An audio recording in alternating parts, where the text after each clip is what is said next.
Hello everyone, welcome to another Rick's Picks. Today I'm going to be doing my review of the G.I. Joe classified figures, Mutt and Junkyard. So what I'm going to do is I'm going to take a look at them in packaging, then I'm going to take a look at the figures and their accessories, and then I'm going to give you my thoughts on them. And also I do have a G.I. Joe playlist where I do review on other classified figures as well. So if you like to check that out, that'd be appreciated. And if you like any of these videos, go ahead and hit that thumbs up, share, and subscribe. They're small clicks for you, but it really helps this channel grow. So, without any further ado, let's get to the review. Alright, so here they are in packaging. Now, if you notice, this is totally different from anything we've been getting lately. Alright, the newer figures with the Joe line, you know, it's completely boxed in. It's usually a picture of them. So this is the first time in a while that I have seen that they actually have the open clamshell so you can actually see the figure, all his accessories. You know, they started doing that, then they changed it. I believe it was to be more environmentally correct. But a lot of fans were complaining, so they were starting to go back to the open look like this. And I really like this look. I mean, for me personally, I take my figures out of packaging so it doesn't bother me. But I'm sure any of you collectors who like to keep them in packaging, you would really like to see the figure. It's a beautiful display. I like this. I like this artwork here on the side. That looks really nice. You got your choking hazard here. Your age restriction. Their names. The Joe Star. G.I. Joe Classified. And Hasbro. Spinning around here. You got the artwork again. And his number. Spinning around here. You get this nice picture of the figures right here. That looks really good. You got a couple of their highlights. Alright, you got his number here, his stats, and then you got a bunch of legal underneath. Alright, over here, you got your QR code and his stats, his number, G.I. Joe logo. On your top, you got the Joe Star and his number. And then on the bottom, you got the SKU and some more legal. So, with that being said, I really hope that they keep to this. Not so much for me, but for those collectors who do want to display everything in packaging. So now, you know, they can display it so they can actually see the figure without taking them out of box. So I think I like this a lot better. You know, I think it'll work out overall a lot better for collectors. So with all that being said, let's open them up and see what he's about. Okay, so first up we have Mutt. And he looks really good. I love the attention to detail on him. All right, obviously he's supposed to be like a canine cop team, so that's really cool. Let's get a quick rotation of him. All right, I love the attention to detail. Like you can actually see like hair and stuff on his arms. All right, has a little can of mace here. All right, they also give him the dog training gauntlet to where, you know, you call the dog and it bites the gauntlet and stuff until you give them the, you know, stop command. All right. So let's look at him a little bit closer up too. So first off, I like this badge that they have here. That's really nice. And then you look at his face and he has like little scars and stuff on the face, probably from training or what have you. So they even give him like chest hair. So they definitely went a lot out for this figure in detail. So let's start looking at some of his points of articulation. So the head is on a ball joint. You got a shoulder joint. All right. You got a bicep swivel. You got an elbow joint. And you also have a wrist joint. All right. Now there is a joint in here underneath his vest. But the vest stops a lot of the movement. But you can get a little bit of back and forth movement with it. So it is in there. It's just, you know, you can't do much with it because of the vest. He also has a joint here at the belt. All right. He has a thigh joint with a swivel.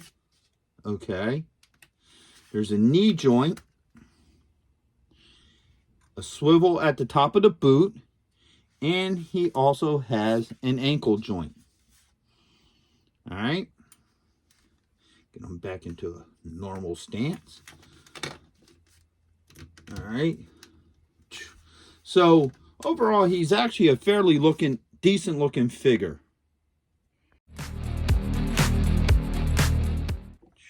So next up is Junkyard. Now he looks really cool. I love the detail to him. So let's give him a quick rotation.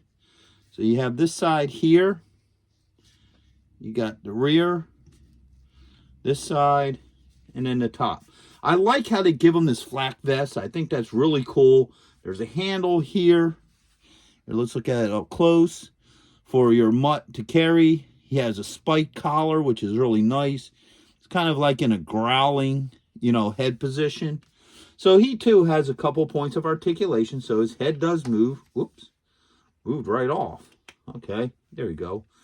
All right. So nothing's broken there. It's just the head was on loose. But he's fine. So he has a joint there.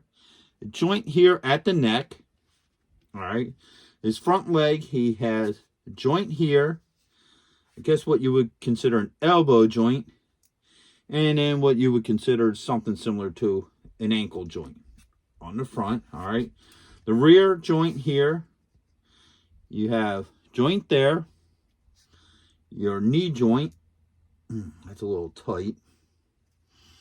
All right. So you do have a knee joint here. It's a little bit on the tight side, so I'm not going to mess with it too much. You have one here. All right. And then it looks like he does have a little bit of an ankle joint here. Yeah, so he does have an ankle joint here. The same with the front leg. But yeah, this is really tight. Let me try the other leg. Yeah, that's a really tight joint. Let's take a closer look at this. So it's a weird joint. So you do have, the joint in there. You got the swivel. But it doesn't look like it likes moving. Don't look like that likes moving at all. So, unless if you really, really want to move that leg for whatever reason, I probably wouldn't recommend messing with this joint too much. It just looks a little too tight and awkward.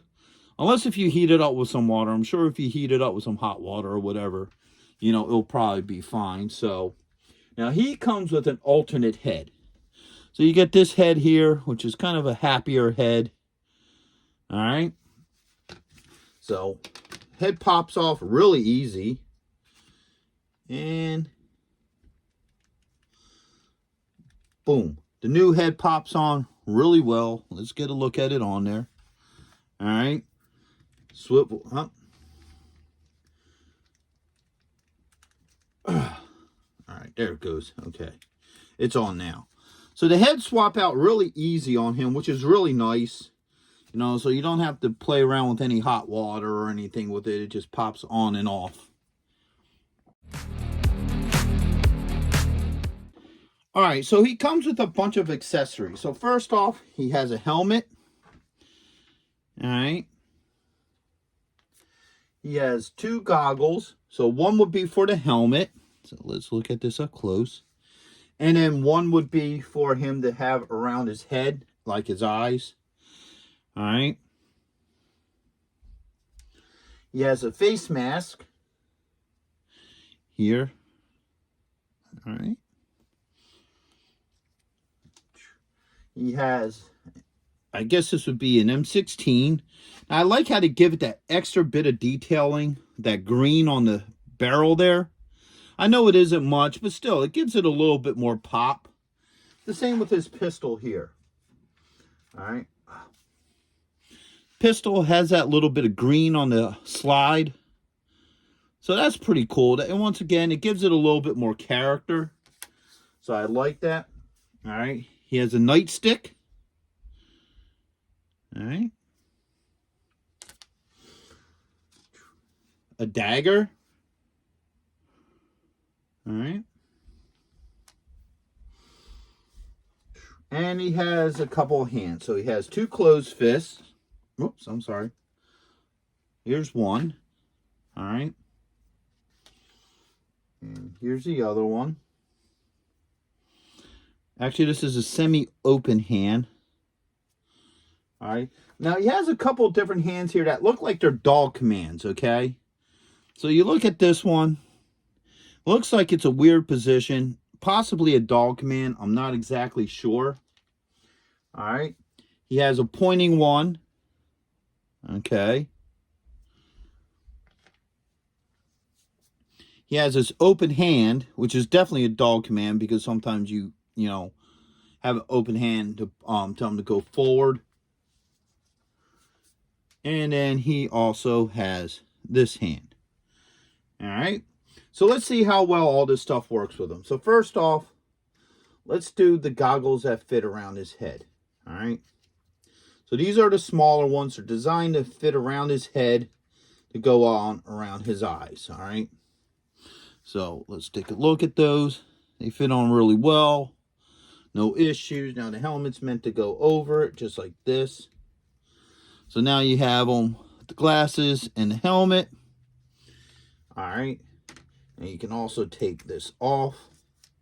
You get your mask here. I guess it goes this way.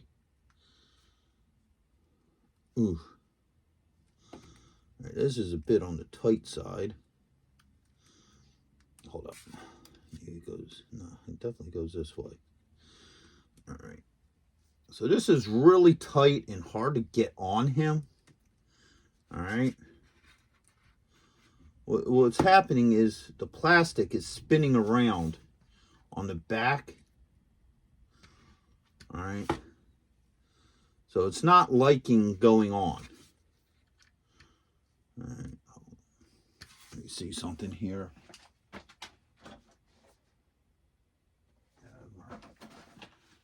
So this mask,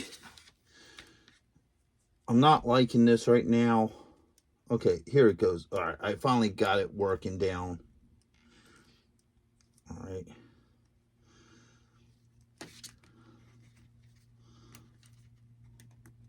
All right, here we go. All right. So this mask is a little bit hard to get on him. All right. And looks like it has to sit on his head just right. All right. Otherwise, it doesn't want to sit on there. Hold up.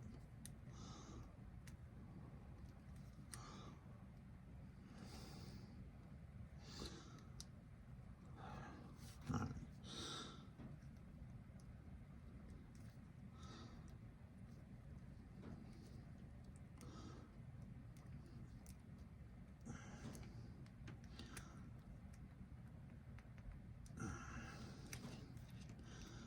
All right, so what the issue is, all right, so the mask is now on. What you have to do is this piece here, you have to keep it above the hairline. If it comes down to the neck, it won't sit on tight. So once you get it on there, it is a snug fit. It does work with them.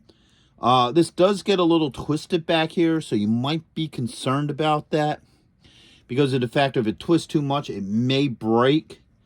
But as you see, it's on, no issues. All right. Now you got your helmet. Let's put the goggles on top of this.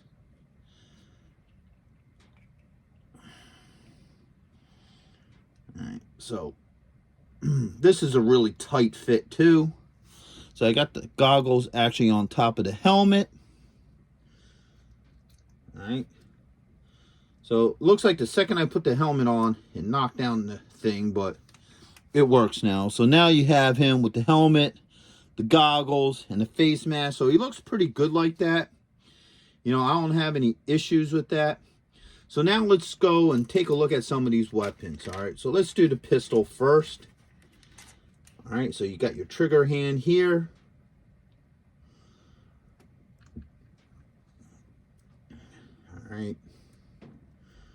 Work it in there. You don't have much play in these fingers, but it does work. Okay. So the pistol fits fine in his hand. You could get the finger in there. All right. So I don't have any issues with him holding the pistol. It works pretty well. And it goes right in there with no issues. All right. Let's do the knife next. All right, so the knife goes in his hand, no issues with the knife. and it just pops right in there. All right, next is the nightstick.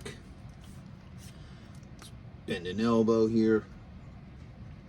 See how easy it is to get this thing in here.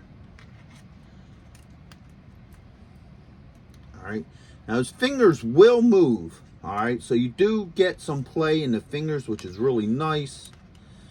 All right, so the nightstick fits really well in his hand. I don't have any issues with that. Okay. Get him back on here. Now let's get the M16. All right. That slides pretty much right in there. And the finger fits. All right, so the M16 fits in really nice. Trigger figure does fit in the hole. So overall, everything seems to work really well with him. Let's swap a hand out. Oops. All right, so let's put this on. All right, so the hands swap out really easy. I have no issues with the hands. All right.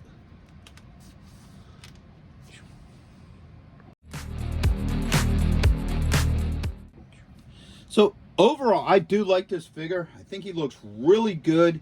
I love the attention to detail with both Mutt and Junkyard. I think they're a really neat set. The other thing I do like about this is, like I said earlier in the video, it's the first video that the first packaging that I've seen recently to where they have the open front so you can see the figure and what have you. So it looks like Hasbro is going back to that, which is a good thing. So overall, I would recommend this figure. I think you look great with the rest of your G.I. Joe classified figures and other G.I. Joe collectibles. So with that being said, I hope you guys did like this review. If you did, go ahead and hit that thumbs up, share, and subscribe. They're small clicks for you, but it really helps this channel grow. So until the next one, late.